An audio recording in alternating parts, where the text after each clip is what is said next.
Pending జీతాలు ఇప్పించండి, మంత్రి సుభాష్కు వినతి.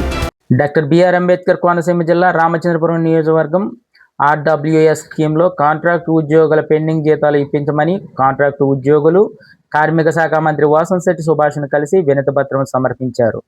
కే గంగవరం మండలం దంగేరు ద్రాక్షారామ స్కీము పరిధిలో పనిచేస్తున్న కార్మికులకు సుమారుగా 5 నెలల నుండి జీతాలు లేక కార్మికులు ఇబ్బందులకు గురవుతున్నారు.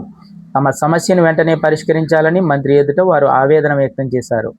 మంత్రి వెంటనే స్పందించి సమస్యను అధికారుల దృష్టికి తీసుకువెళ్లి వెంటనే పరిష్కరిస్తామని హామీ ఇచ్చారు. అనంతరం అధికారులతో మాట్లాడి తక్షణమే జీతాలు పరిష్కరించమని ఆదేశించారు. ఈ కార్యక్రమంలో RWS contractor workers president Nagireddy Posayya, secretary Chitturi Srinivasarao, vice president Suryabhagavan, contractor ఉద్యోగులు పాల్గొన్నారు. కార్మిక శాఖ మంత్రి గారైన వాసంశెట్టి సుభాష్ గారిని కలవడానికి రావడం జరిగింది. అయితే ఆర్డబ్ల్యూఎస్ మరియు సిపిడబ్ల్యూఎస్ స్కీముల్లో చేస్తున్న కార్మికులకి గత 5 నెలల నుంచి జీతాలు ఇవ్వకుండా పెండింగ్లో పెట్టడం జరిగింది. అయితే కార్మిక శాఖ మంత్రి గారిని కలిసి మా గోడు విన్నవించుకోవడం జరిగింది. తక్షణం సారు ఈఈ గారికి ఎస్సీ గారికి కూడా నేను తెలియపరిచి మీకు తొందరలోనే జీతాలు ఇప్పించి ఏర్పాటు చేస్తానని హామీ ఇవ్వడం జరిగింది.